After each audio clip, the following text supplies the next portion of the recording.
akşamüstü gibi kaldın içimde. Ne gece oldun ne sabah, adını söyledim rüzgara. Belki sana ulaşır diye bir daha ben seni sevdim sessizce. Kimseler duymadan bir kalp nasıl yanar, bunu bilmeden gidişin bir söz gibi yarım kaldı içimde.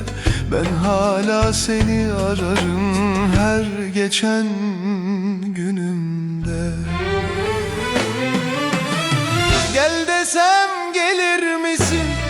Kalbimi bilir misin? Ben hala seni ararım her geçen günümde. Gel desem gelir misin? Kalbimi bilir misin? Ben hala seni severken beni yine siler misin?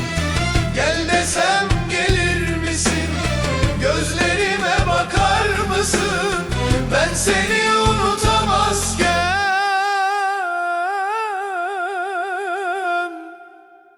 sen beni unutur musun?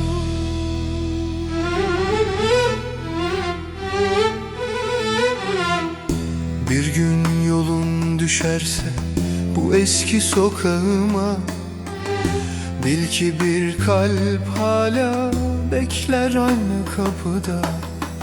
Ben seni unutmam, yıllar geçse bile bir isim yazılı kalır kalbin en derin yerine. Gel desem gelir misin? Kalbimi bilir misin?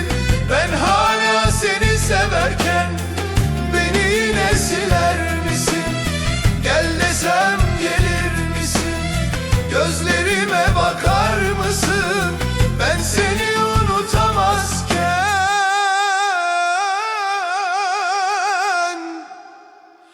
sen beni unutur musun?